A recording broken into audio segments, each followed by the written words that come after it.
Welcome to the Life After Life podcast, where we explore our soul's physical and non-physical journey. I'm Majona. Let's discuss angels, guides, and loved ones from the other side. And we're back. Thank you for joining us.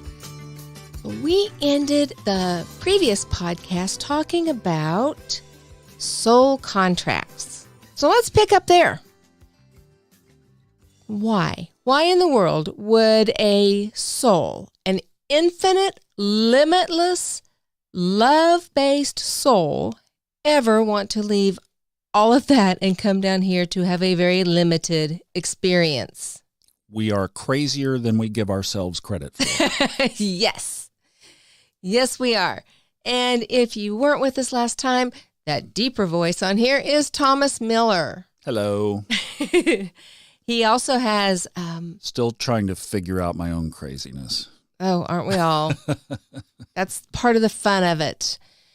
So Thomas has a podcast as well, Subconscious Mind Mastery, and it is as deep and mysterious as it sounds. And fun astrology, if you want to explore the Neptunian side of my existence.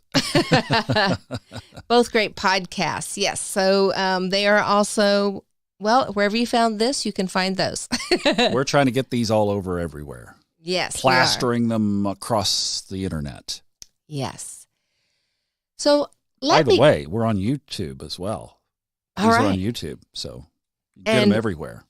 Videos will be coming to YouTube soon, as well as the podcast. Well, videos in addition, but the podcast has been converted to a video.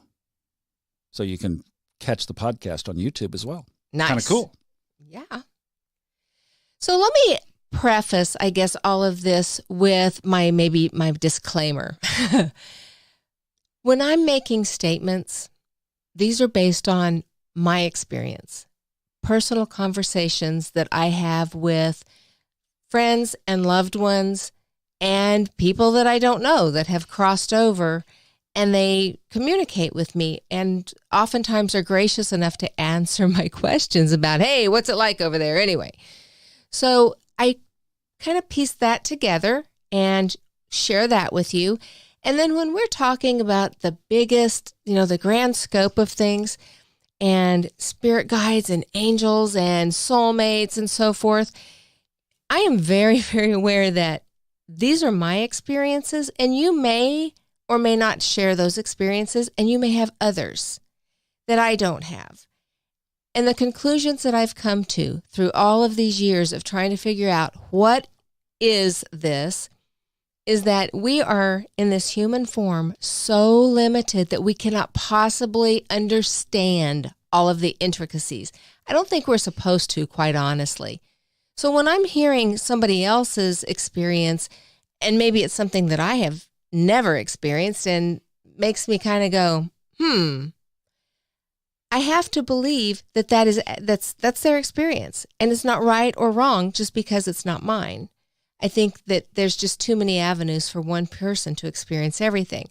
So through these podcasts, I will share with you my insights, my thoughts, my feelings, and my experiences, and I am not trying to convince you of anything.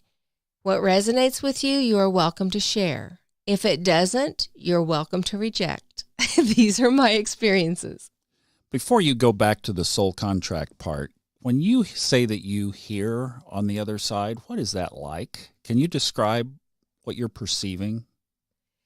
When it's the best time is when it's just a very clear person, a person that presents and is talking to me. Then that's easy. Now, are you hearing this? Yes. And are you really audibly? I mean, it's very much there. Right. Yes. Yes, it's there. Not just a feeling. No, it's usually, it's very interesting because this is where I don't know. And by the way, I will tell you if I just don't know something. I don't know why some spirits come through and they're more clear than others, both visually and auditorily. So sometimes it's very, very clear. My mom is really good at getting my attention. If somebody's talking to me and I'm ignoring them on the other side, she comes through and is Majona, and it's like, yes, ma'am. Moms will be mom. Yeah, it's that tone that you didn't like hearing as a child either, but it gets my attention. So sometimes it's very, very clear what is being said, and sometimes it's not as clear. It's more symbolic. There might be, it's like showing me objects. I don't know why sometimes it's more verbal than others, and sometimes open to interpretation because it's not as verbal or I can't hear them as clearly. And then other times it's, that saying that there's a veil that separates the worlds. That is truly the most accurate description that I can think of. And sometimes it truly is thin, and it's kind of like being on the edge of a party, a cocktail party, and you hear all the conversations at once, and you just would like it to not be so loud, but there's no volume control. I guess a good description of this. The other day, I was recording some stuff. I was recording some webinars, and I had two computers recording two different people talking. And on one webinar, there were two people talking, so it was really three people talking. And she said that's sometimes how it sounds. Right. Yeah, it is. It's like you just hear many conversations or multiple conversations, and it's hard to filter them out or discern what any one of them is, unless somebody really wants my attention, and then they get it. And you see them, so there's the visual element as well. Yes. Right. And it's possible that sometimes I'll hear them and not see them. So, it's just not a cut and dried thing. There's so many factors, and I don't know what those factors are. I just know how they come across. Well, you mentioned in the last podcast that, that was normal to you. That was the marker. And I guess like for somebody who's colorblind, who doesn't know the color red, and we know the color red, and yet it's all a matter of perception, but that you didn't know that the rest of society, we normal people, don't see these things, but to you, your reality was that it's all around, and it's just part of the existence of your existence that you can connect with. It's fascinating to me, just fascinating. Love it. Well, I hope y'all love it too, and I'm excited that you're joining us. So when we're talking about taking our whole infinite selves and squeezing into a human body, we do this to experience things that you can't experience if you don't have a body. You have to have a body to have senses and be able to feel things and to experience the law of polarity. We are so based in love that if you're not experiencing the earth person, the human part, then you can't experience the opposite of love. So that law of polarity is a huge piece of being here on earth. My mom made her transition 22 years ago, and she came through to tell my daughter one time in the midst of a pity party, and she used to throw great pity parties. Mom came in and told her to stop it. She said, there are souls lined up here waiting to come down there and have a human experience. So just stop it and be joyful and love. My daughter was taking on somebody else's problem. So that's one of my sources. My mom comes and gives me all kinds of good information. So when we come in here with a soul contract, which you have a contract with all the major people in your life, certainly with all your family members. And that contract is to play a certain role. If you're a parent, you have an obligation to parent your child. So what's in the parameter of parenting, right? Teaching safety, keeping them safe, providing them with all of their needs until they're old enough to provide for themselves, and steering them on that soul growth path. And the best time is if you are aware enough to realize they do have their own path and you're simply guiding them. You're not supposed to be, we don't have a bullwhip and we're cracking that to keep them on the straight and narrow, because all of our paths are very windy and curvy. So all we're really doing is guiding them and being there for them as they learn their lessons. Now, sometimes those lessons are very challenging, and there's also really great lessons. One very, very simple lesson that my mom taught me, and I did not know it until after she had died, was to just really appreciate the simple things in life.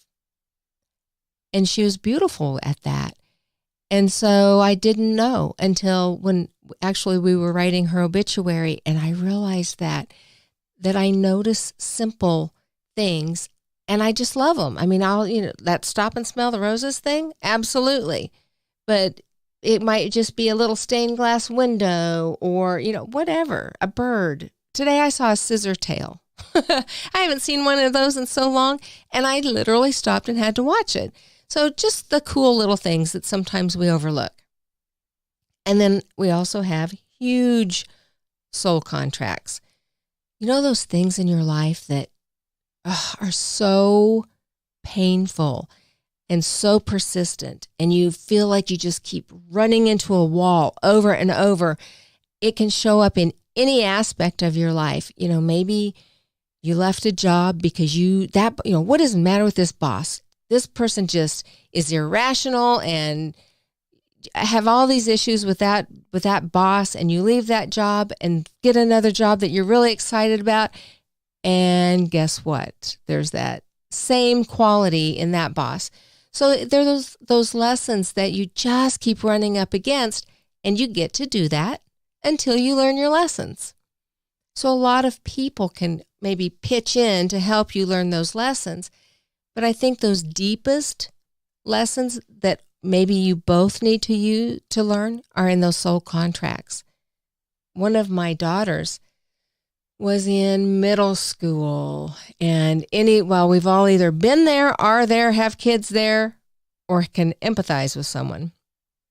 That is the hardest age, I think, to go through.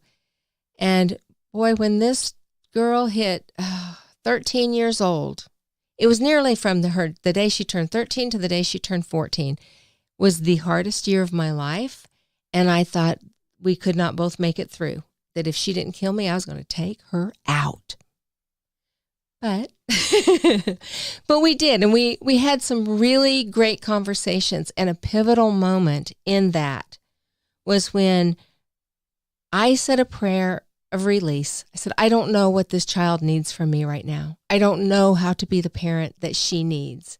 So please let me be a conduit.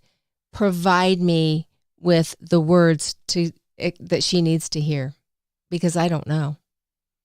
And, miracles happen all the time. And this child who, was so closed off, came in and was, because of that prayer, truly, I don't remember a lot of the conversation. I do remember saying to her, I have to believe this is a life lesson. This is one of our contract issues here, because it's so deep and it's so painful. And it's not your fault. And it's not my fault.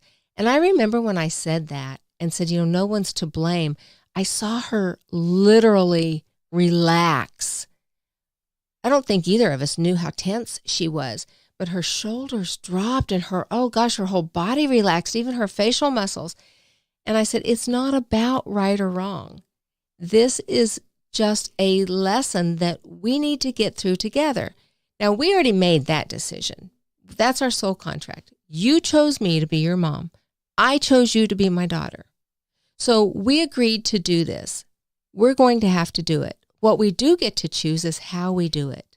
We can either go through this kicking and screaming and fighting each other and making it miserable, or we can look at each other and say, wow, this is really awful. But I love you, so let's do it together. And that truly was a pivotal moment in our relationship during that time. And in hindsight, we can talk about some of those issues that she did and did not learn in that moment, and that I did and did not learn, and we got to revisit those later. But that's what the soul contracts are all about. Loving each other on a soul level so much that you can be in each other's face and help help your soul experience and grow, because it's all about becoming better and better and better and stronger and a better creator and finding your way back to love. So from a soul perspective, this is all a journey. We're here together to work it out. And I hope this makes a little more clarity and a little more sense, maybe. You know what? We would love to hear from you. Questions, your experiences, anything that you have to offer. You can get a hold of us at Majona, that's Majona, at lifeafterliferadio.com. And we will catch you on the next podcast. Have a great day. Namaste.